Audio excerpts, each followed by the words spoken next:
Julie. Ça n'existe pas, les sorcières. Avoue que ce que nous avons vu était quand même inquiétant. C'est peut-être parce que la lumière de chez elle est trop forte et ça lui fait mal aux yeux. Alors du coup, elle utilise des bougies. C'est évident que c'est une sorcière. Bon, c'est vrai que tout ça peut paraître un peu mystérieux, mais ça ne l'est pas forcément. De toute façon, il faut que j'y retourne pour lui donner son courrier.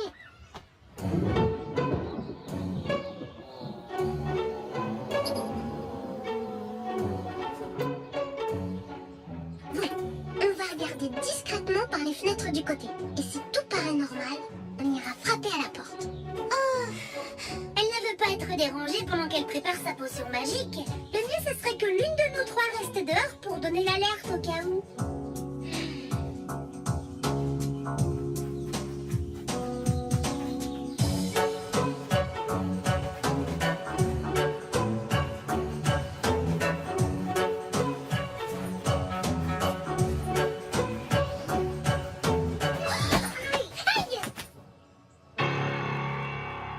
Pas le triporteur de Vincent? Si, on dirait bien.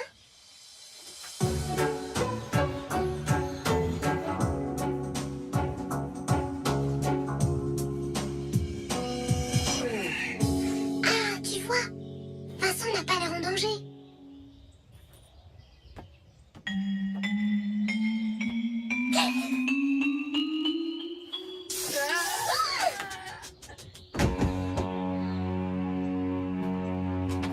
Qu'est-ce que c'était? Où est Vincent? Je ne veux même pas le savoir. Sauvons-nous d'ici.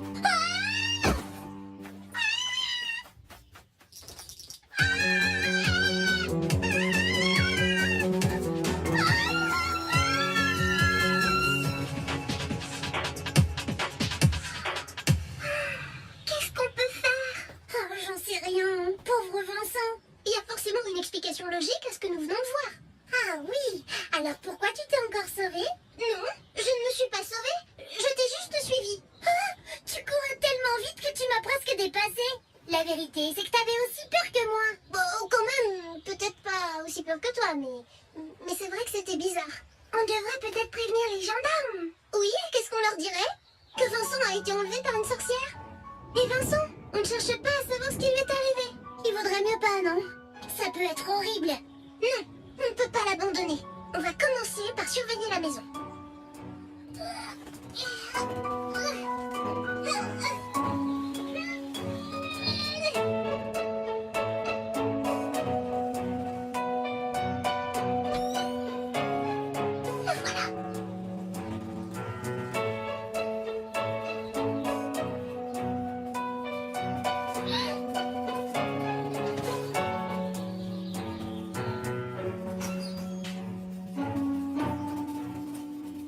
On attend qu'elle s'éloigne et on la suit.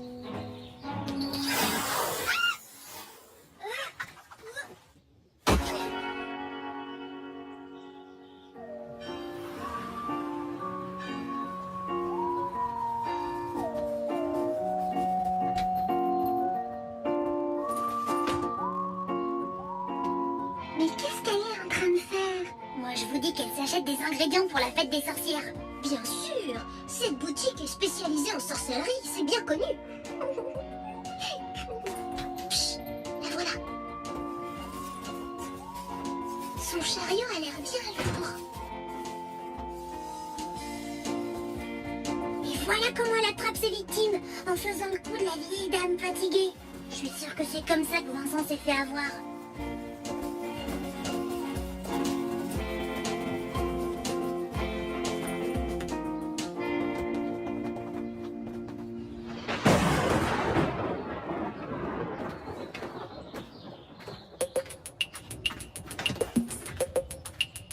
Tu vois, lui, elle ne l'a pas kidnappé. Elle cheveux pour lui jeter un sort, t'en sais rien. Non. C'est pas possible. Quoi?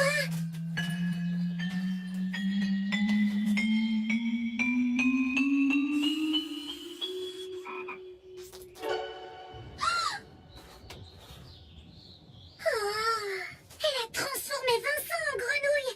Oh, je vous l'avais dit, il faut prévenir la police, les pompiers, l'armée. Pas de panique. Rien ne prouve encore qu'il s'agisse de Vincent. Je suis certaine qu'il finira par sortir de cette maison. Tu verras.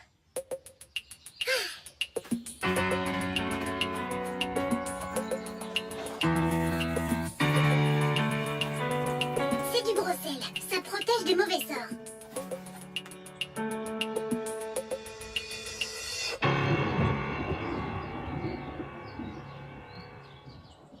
Vincent n'est toujours pas sorti de la maison.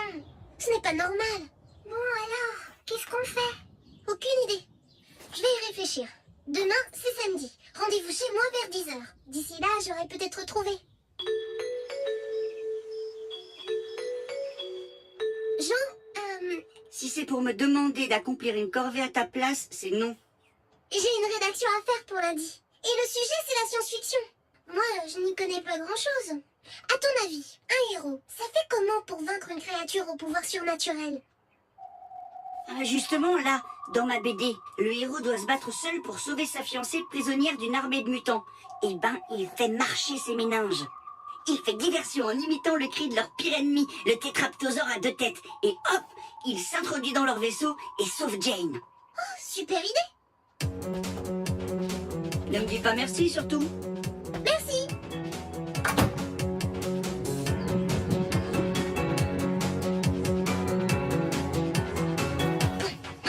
Écoutez-moi bien. Julie et toi, vous entrez dans le jardin. Il y en a une qui lance les pétards et l'autre qui souffle là-dedans. Dès que la sorcière, dès que la dame au chat sort de chez elle, vous faites le tour de la maison. Continuez un peu à faire du bruit pour la tirer au fond du jardin. Pendant ce temps-là, je rentre dans la maison et je vois si Vincent est là. S'il n'est pas là, je prends des photos de tout ce que je peux trouver comme preuve. Ensuite, on se sauve et on va prévenir nos parents. D'accord?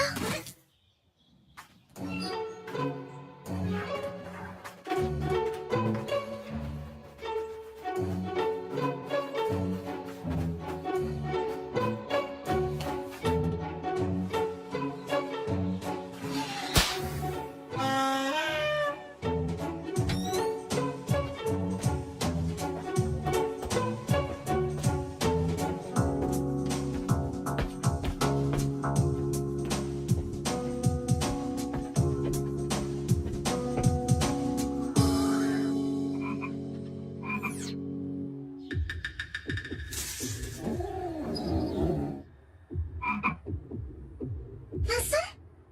Martine? Ce n'est pas possible. Martine? Aïe! Vincent? Tu m'as fichu une de ces trouilles? Désolé.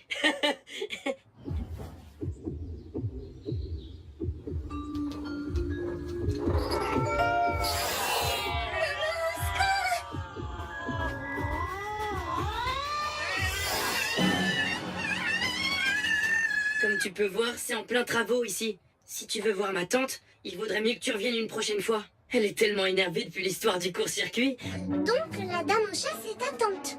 Et c'est quoi cette histoire de court-circuit? Ma tante a voulu faire des travaux, mais cet imbécile de peintre a provoqué un court-circuit général en démontant les prises. La pauvre, elle est obligée de s'éclairer à la bougie et de faire cuire sa soupe dans la cheminée. Alors je suis venu lui donner un petit coup de main depuis 2 jours. Ce qui m'a valu de prendre un sacré coup de jus. T'aurais vu ça? J'étais complètement sonné. Ah, je comprends tout. Tu comprends quoi? Et qu'est-ce que tu voulais au fait? Moi? Eh bien, Ah oui! Ta tante a oublié ça dans le cabinet de ma maman. Oh, c'est pas vrai. C'est ma lettre de demande de congé. Ma tante était censée la remettre à monsieur le maire en main propre. Bon, je me sauve. Et merci d'avoir éclairci le mystère. Quel mystère. Et voilà toute l'histoire. Ouais, d'accord. Mais ça n'explique pas tout. Tiens, la grenouille, par exemple. Tu trouves ça normal d'avoir une grenouille grenouille dans un bocal, toi? Salut les filles. Mais, dis donc, tu devrais pas être à ton cours de tennis, toi? Si, mais le prof n'est pas venu et personne ne l'a vu depuis 2 jours. Eh ben voilà, c'est lui la grenouille dans le bocal.